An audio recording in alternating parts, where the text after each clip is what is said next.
कृष्णायन भाग 36. लेखिका काजल ओझा वैद्य. अनुवाद प्राध्यापक सुधीर कौठाळकर. अभिवाचन अदिती पालिमकर.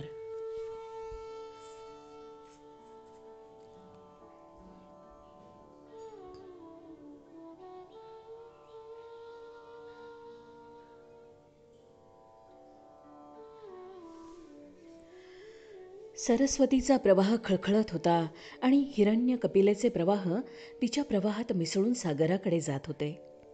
जणू कालच घडली असावी असं त्या घटनेचं दृश्य सरस्वतीच्या प्रवाहात कृष्णाला दिसत होतं. खळखळाळत वाहणारी सरस्वती जणू अश्व नदीसारखी आहे आणि कर्ण त्या नदीत उभं राहून सूर्याला अर्घ्य देतोय हे दृश्य परत कृष्णाच्या डोळ्यांसमोर तरळू लागलं. अर्जुनाशी बरोबरी करू शकेल, त्याच्याशी टक्कर देऊ शकेल असा आर्यवर्तातला एकमेव धनुर्धर कर्ण. ताम्रवर्णी शरीर, दगडासारखी कठीण विशाल पाठ, असा तो पाठमोरा उभा राहून सूर्याकडे तोंड करून हात उंच करून सूर्याला जलाचं अर्घ्य देत होता. अजूनही कृष्णाला ते स्वच्छ दिसत होतं, पण एकदमच ते दृश्य दृष्टीसमोरून नाहीसं झालं. किती वर्ष होऊन गेली असतील कोण जाणे, पण आजही कर्णाचे वेदनेनं व्यथित डोळे टक लावून आपल्याकडे पाहतायत असं कृष्णाला वाटलं. ते डोळे विचारत होते, हे मधुसूदना, का, कशासाठी मला तू हे सांगितलंस? जे सत्य मला जाणून घ्यायचंच नव्हतं त्या सत्यानं माझं अस्तित्वच पार छिन्न भिन्न करून टाकलं. नाही पांडव झालो, नाही सुत्तपुत्र राहिलो. त्रिशंकूसारखा अधांतरी लोंबकळत ठेवून अखेरीस खाली फेकलंस मला कृष्णा. अरे, फक्त पांडवांच्याच श्रेयाचा विचार केलास तू? मिटल्या डोळ्यांनीच कृष्णानं कर्णाला उत्तर दिलं होतं. हो, पांडवांच्या श्रेयाचा विचार. तुलाही मी पांडवच मानतो, तेव्हा तुझंही श्रेय हे खरंच ना? आणि कर्ण गडगडाटी हसला. त्याच्या हास्याचे प्रतिध्वनी त्रिवेणी संगमात चारही दिशात उमटू लागले. त्या दिवशी जसा हसता हसता कर्ण जमिनीवर बसला आणि कळवळून रडू लागला होता, तसाच आजही धाय मोकलून रडत होता तो कृष्णासमोर बसून. पिंपळाखाली मिटल्या डोळ्यांनी पहुडलेल्या कृष्णाच्या डोळ्यातून परत एकदा गालावर अश्रूंचे 2 थेंब ओघळले.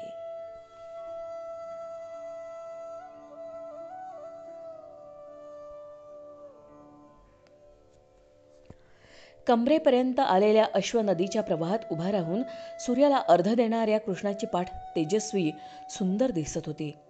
आता शरीरावर कवचकुंडलं नव्हती, तरी पण त्याच्या चेहऱ्यावरचं तेज जसंच्या तसं होतं. सिंहासारखी कंबर आणि धनुष्यासारखे ताणलेले रुंद खांदे. त्याच्या तांबूस त्वचेवर नदीच्या पाण्याचे थेंब मोत्यासारखे चमकत होते. थोडं दूर तीरावर वृक्षछायेत त्याचा रथाचे अश्व उभे होते. कृष्ण आज जी गोष्ट कर्णाला सांगणार होता ती त्याच्या संपूर्ण जीवनावर घाव घालणारी होती, आणि तरीही कवचकुंडलं घालवून बसलेल्या कर्णाला ती सांगणं अपरिहार्य होतं. आज सूर्यपुत्राला तो पांडव असल्याची, कुंतीपुत्र असल्याची ओळख करून द्यायची होती. कृष्णाला ते फार कठीण काम वाटलं. युद्धच करण्याचं निश्चित ठरवलेल्या दुर्योधनाच्या अतिप्रिय मित्राला आज सांगायचं होतं, कर्णा, तू सुतपुत्र नाहीस, पांडव आहेस, ज्येष्ठ पांडव. संथ संथ चालीनं कृष्ण नदी किनारी आला. कृष्णाची सूर्यपूजा संपेपर्यंत वाट पाहिली त्यानं. पूजा संपवून बाहेर येणारा सूर्यपुत्र इतका तेजपुंज दिसत होता की नदीतून जणू तेजाचा गोळाच बाहेर पडतोय असं वाटत होतं. किनाऱ्यावर बसलेल्या कृष्णाला बघून कर्णाच्या चेहऱ्यावरचे भाव बदलले, पण क्षणातच त्याचा चेहरा नेहमीसारखा झाला. कुरुक्षेत्राचं महायुद्ध सुरू होण्यास केवळ 2च दिवसांचा अवधी असताना सकाळी कृष्ण कशासाठी आला असणार याची कल्पना कर्ण करू शकत होता. कृष्ण पुढे येताच कर्णानं हात जोडून त्याला वंदन केलं. प्रणाम वासुदेवा. आयुष्यमान भव, विजयी भव. हात उंचावून कृष्ण म्हणाला. कर्णाला हसू फुटलं. प्रभू, तुमचा आशीर्वाद खोटा ठरला तर तुम्हाला कसं वाटेल? कर्णा, हा माझा आशीर्वाद नव्हता, माझ्या शुभेच्छा आहेत या. शुभेच्छा खऱ्या व्हाव्यात यासाठी उपाय पण आहे, जर तुला स्वीकार्य असेल तर. कर्ण अजूनही हसतच होता. मी पांडवांच्या बाजूने लढावं हाच ना?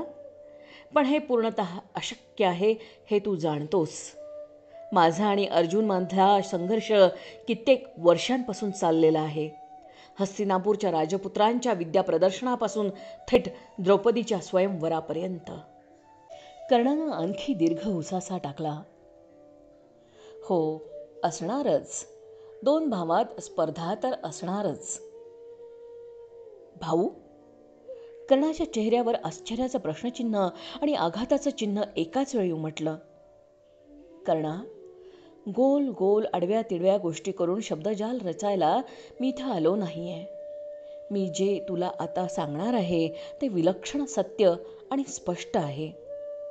कौरव पक्षाकडे अधर्म, अन्याय आणि कपट आहे आणि पांडव पक्षाकडे धर्म, न्याय, सत्य आणि तू आहेस. कर्ण हसला. मला मोहात फसवू बघतोस? विजयाची लालूच दाखवतोयस की जीवनाची? तू स्वयंपूर्ण आहेस कर्णा. तुला लालूच दाखवून चळवू शकेल असं काहीही नाही, कुणीही नाही. आयुष्यभर दानव्रत स्वीकारलंस. तुला जन्मापासून प्राप्त झालेली कवचकुंडलही तू दान करून टाकलीस. मी काय देणार तुला? एक भयंकर रीतेपण होतं कृष्णाच्या आवाजात. कशाचीही लालूच नाही, एक निखळ सत्य सांगायला आलोय तुला. ते समजल्यावर जीवन मागायचं की मृत्यू? धर्माच्या पक्षाला राहायचं की अधर्माच्या? मित्राला मदत करायची की आपल्या भावांना? याचा निर्णय तुला घ्यायचाय, स्वतःला घ्यायचाय, ज्येष्ठ पांडवा. ज्येष्ठ पांडव? मधुसूदना? कर्णाच्या आवाजात विलक्षण आश्चर्य आणि अविश्वास व्यक्त होत होता. तू पण असंच मानतोस? मी सत्य जाणतो कर्णा. कृष्णानं कर्णाच्या डोळ्यात पाहिलं. सूर्यपुत्राच्या डोळ्यात लाल भाव येऊ लागला होता. त्याचे मूळचे निळसर डोळे तरल झाले होते.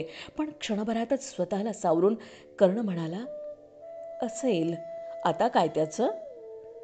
अश्वनदीचा खळखळणारा प्रवाह आणि शिलाखंडावर आपटून फेसाळून चुरा होणारं पाणी वातावरणात एक वेगळंच संगीत निर्माण करत होतं. तटावरच्या वृक्षांवरील पक्ष्यांचा कलकलाट आता कमी झाला होता. सूर्यकिरणं तीव्र होत होती, चटके देत होती. हळूहळू रेतीही तापायला लागली होती. कर्णाच्या डोळ्यात जरा ओलावा आला होता. आता त्याचं काय? काय आता त्याचं? परत विचारलं कर्णानं. कृष्णानं पुढे होऊन त्याच्या खांद्यावर हात ठेवला. हे कर्णा, तू कुंतीचा पहिला पुत्र आहेस, ज्येष्ठ पांडव. तुला तुझं स्थान परत मिळावं अशी माझी इच्छा आहे. पांडव 5 नाहीत तर 6 असावेत ही माझी शुभेच्छा आहे. कर्ण हसू लागला. इतक्या जोरजोरात की त्या शांत अश्वनदीच्या तटावर त्याच्या हसण्याचे प्रतिध्वनी उमटू लागले. जोरजोरात मोठमोठ्यानं हसता हसताच कर्णानं रेतीत बसकन मारली. हसता हसताच कर्णाच्या डोळ्यातून अश्रुधारा वाहू लागल्या. कृष्ण त्याच्याकडे पाहत राहिला अनिमिष डोळ्यांनी. कृष्ण कर्णाशेजारी रेतीत बसला. विलक्षण मायेनं त्यानं कर्णाच्या विशाल पाठीवरून हात फिरवायला सुरुवात केली. ज्येष्ठ पांडव असण्याचा अर्थ जाणतोस ना तू? तुला त्यामुळे द्रौपदीही प्राप्त होईल कुंतीपुत्र. द्रौपदी? भिकेत दिलेली द्रौपदी नकोय मला माधवा. विश्व आजवर कर्णाला दानवीर, दानशूर, दानेश्वर म्हणून ओळखत आलं आहे. एका द्रौपदीसाठी मला भीक नकोय. मला माहीत आहे कर्णा, आजही तू तिच्यावर प्रेम करतोस, तिची आकांक्षा ठेवतोस. तू नाही करत प्रेम? प्रेम करणं आणि ती व्यक्ती प्राप्त होणं यात बरंच अंतर आहे. आणि श्रीकृष्णा, तुझ्याशिवाय ते कोण उत्तम जाणणार? आजपर्यंत कृष्णा म्हणून ओळखल्या जाणाऱ्या द्रुपद कन्येचा विवाह तूच लावलास अर्जुनाबरोबर. 5 बंधूंच्यात तिची वाटणी करणारा पण तूच आहेस ना? आणि तिच्या वतीनं तू वचन देतोयस. द्रौपदीनं तर मला केव्हाही म्हटलं नाही की इंद्रप्रस्थाला परत फिरताना विजय यात्रेत माझ्या रथात तू आरूढ हो. सांग श्रीकृष्णा, म्हणालीये ती असं? ज्येष्ठ पांडवा, तिला ते स्वीकारावंच लागेल. कृष्णानं प्रयत्नपूर्वक त्याचं भुवनमोहिनी हास्य केलं. एकदा अस्वीकार आणि नंतर कसलाही विकल्प नसलेला स्वीकार. कर्णाचे तेजस्वी डोळे उदास होऊ लागले होते. कुंती असेल अथवा द्रौपदी, त्यानं कर्णाच्या नशिबात काय फरक पडला? अर्जुन वाचेल आणि 5 पांडव तर राहणारच, एवढ्याच उद्देशानं मला स्वीकारतायत हे लक्षात न येण्या इतका भाबडा मी नाहीये. मधुसूदना, दुर्योधनाचा मित्र आहे मी. राजनीती मला शिकवायची आवश्यकता नाही द्वारकाधीशा.